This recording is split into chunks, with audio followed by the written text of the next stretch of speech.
एक मुलाकात ऐसी शख्सियतों के साथ जिन्होंने दिया है अपने जीवन को एक नया मुकाम। रूबरू कराएंगे ऐसी कुछ हस्तियों के साथ एक खास शख्सियत के साथ मुलाकात जयदेव पटेल के साथ नंबर 1 इंडिया न्यूज पर।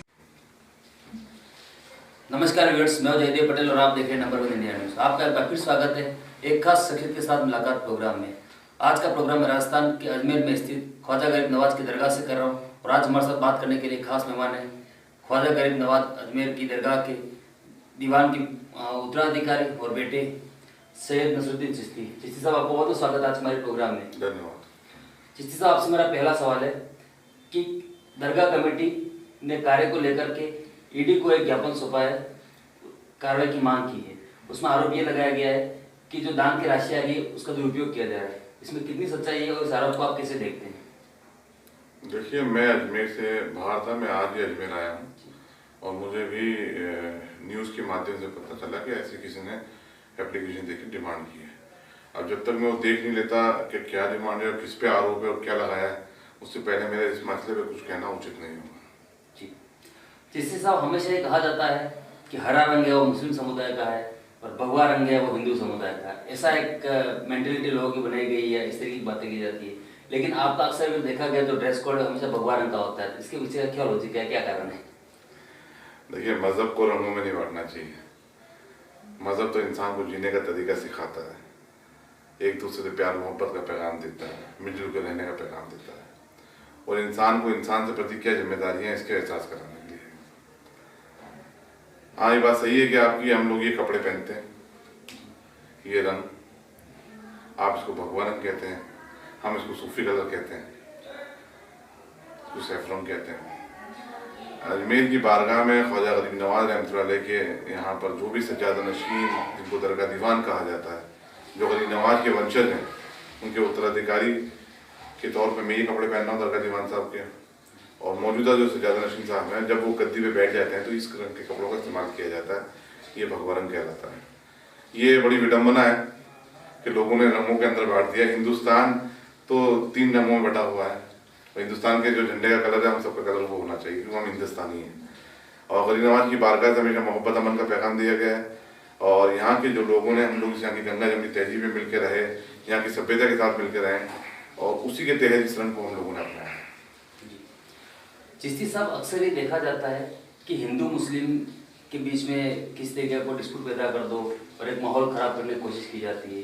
तो क्या ये कहा जा सकता है कि हिंदू मुस्लिम सिर्फ और सिर्फ राजनीति का एक जो पर्टिकुलर देखा जाए एजेंडा है उसको तय करने के लिए, या फिर ये कहें कि उनके हाथ की कठपुतली रह गई है, उस तरीके के माहौल को खराब करने की कोशिश की जा रही है?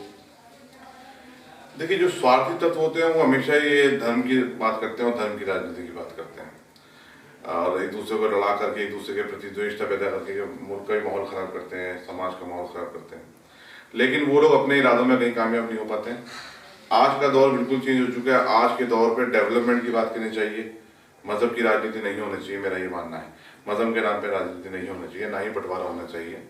हमें हिंदुस्तान के डेवलपमेंट की बात करनी चाहिए। हिंदुस्तान आज G20 की अध्यक्षता कर रहा है, ये हमारे लिए भी फख्र की बात है और ये दुनिया के सामने एक चीज़ साबित कर दी है कि दुनिया ने हमारे नेतृत्व को स्वीकार किया है। और दूसरी चीज़ ये कि हम विश्व गुरु बनने जा रहे हैं।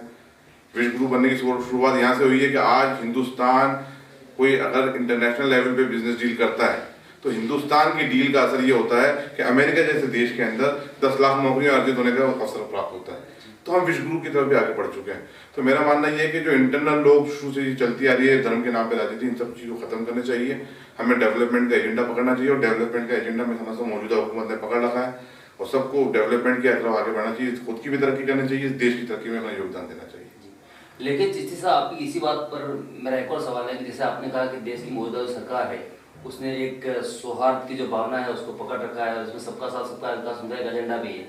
लेकिन कहीं विपक्षी पार्टी और कहीं मौलानाओं का ये मानना है उसको लेकर के कि सिर्फ बीजेपी या फिर मौजूदा जो गवर्नमेंट है वो सिर्फ और सिर्फ हिंदू समुदाय के लिए काम करती है, वर्ग विशेष के लिए काम करती है, इसमें मुस्लिम समुदाय को बेनिफिट नहीं होता, इनके उनको टारगेट किया जाता है हमेशा। उसको आप कैसे देखते हैं? देखिए, सरकार भारत सरकार कहलाती है और सरकार का ये दायित्व होता है कि भारत के हर नागरिक के लिए वो काम करे, उसकी फलाह बहबूदी के लिए काम करे, उसकी तरक्की, इस देश की उन्नति के लिए काम करे। यदि कोई ऐसे आरोप लगाता है, आप कह रहे हैं मैंने सुना नहीं ऐसा कोई आरोप, यदि कोई ऐसा आरोप लगाता है कि नहीं सरकार से हिंदुओं के लिए काम करें, बिल्कुल गलत है। मैं बहुत जिम्मेदार इस देश का नागरिक होने के नाते और इस देश के एक प्रतिष्ठित खानदान ख्वाजा गरीब नवाज रहमतुल्लाह के औलाद होने के नाते, जिस हम लोग दुनिया से जुड़े रहते हैं, आवाम से जुड़े रहते हैं, बहुत स्पष्ट करना चाहता हूँ कि इस तरह की जो बातें फैलाते हैं वो इस चीज़ों से बचें। हिंदुस्तान की सरकार सबके लिए काम कर रही है, देश के हर नागरिक के लिए काम कर रही है, देश के उस आखिरी नागरिक तक के लिए काम किया जा रहा है जो इस देश का नागरिक है। इसलिए ये कहते हैं कि कोई धर्म के लिए काम कर रहे हैं, धर्म के नहीं, हिंदुस्तान को बढ़ाने के लिए काम किया जा रहा है, हिंदुस्तान की तरक्की के लिए काम किया जा रहा है, हिंदुस्तान की एकता और अखंडता के लिए काम किया जा रहा है। आपने अभी बताया कि सबका साथ सबका विकास, तो जब सबका साथ होगा जब सबका विकास होगा। अब कोई अपना आपको कमरे में बंद कर लेता कि नहीं हम तो रूट करके इस सरकार के पास नहीं जाएंगे, नहीं, सरकारें आती हैं इस देश के तरक्की के लिए, देश की मजबूती के, सरकार आइन के तहत काम करती है। हमें सरकार का सहयोग करना चाहिए, चाहे कोई भी सरकार हो, वो देश की सरकार है, भारत सरकार है, और अगर उनके साथ अगर हम कंधे से कंधा मिलाकर इस देश की तरक्की में अपना योगदान देंगे तो हमारी भी तरक्की होगी। चिश्ती साहब, देश में जो आवाम है वो सुरक्षित रहे, सही रहे, और हिंदू मुस्लिम का जो विवाद है उसको एक अमन चैन की तरफ आगे बढ़ाने को लेकर आप लोग कई अलग अलग जगहों पर सवाएं भी कर रहे हैं। आप एक अजमेर दरगाह के उत्तराधिकारी के तौर पर आप किस तरीके की पहल कर रहे हैं और क्या कुछ मैसेज आप देंगे? देखिए, आपने एक वर्ड पूछा, देश का हर आदमी नागरिक सुरक्षित रहे, तो मैं ये भी वो आपके चैनल के माध्यम से स्पष्ट कर रहा हूँ, हिंदुस्तान का हर नागरिक सुरक्षित है और हिंदुस्तान की जो आवाम है वो सुरक्षित हाथों में।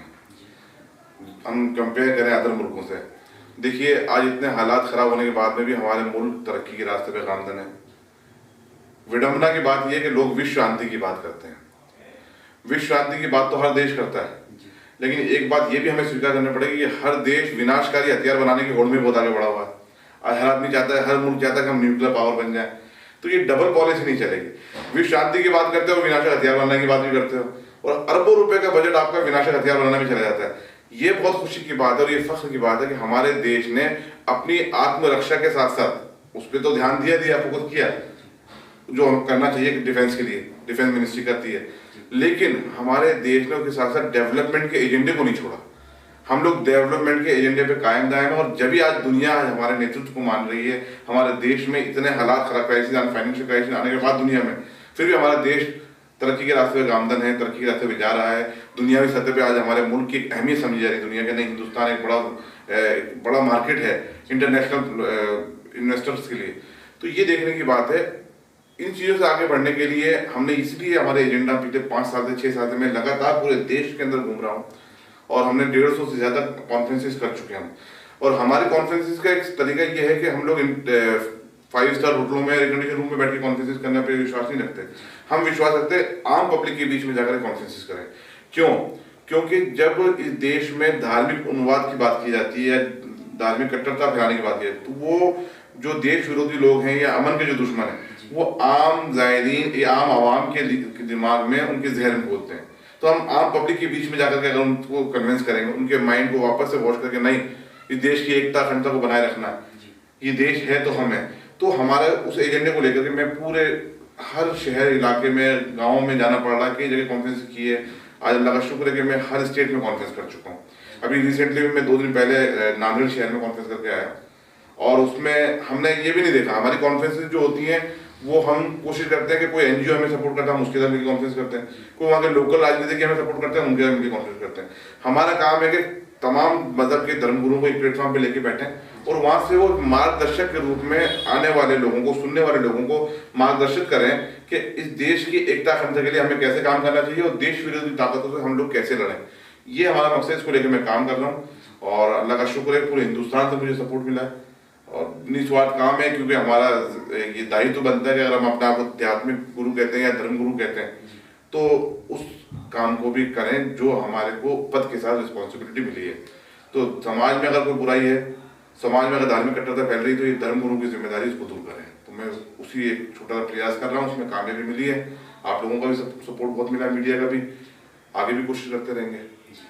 चिश्ती साहब से मेरा एक आखिरी सवाल है कि इस समय देश में एक माहौल वापस से बन रहा है, या फिर ये कहें कि बाबा बागेश्वर धाम वाले जो है प्रमुख धीरेन्द्र शास्त्री, उसके बाद कई सीएम्स वगैरह या और भी कई लोगों ने बयान दिए हैं कि भारत हिंदू राष्ट्र बनना चाहिए, तो उसको लेकर कई राजनीतिक जो विशेषज्ञ हैं, जो दूसरी जो पार्टियों के जो लोग हैं या कुछ खास कुछ मौलानाओं की अगर हम बात करें तो उसका विरोध भी कर रहे हैं। तो ऐसे में आप इसको कैसे देखते हैं? क्या इस पर राजनीति होनी चाहिए? क्योंकि बहुत से लोगों का तो ये मानना है कि भारत वैसे ही हिंदू राष्ट्र था और हिंदू राष्ट्र है और रहेगा।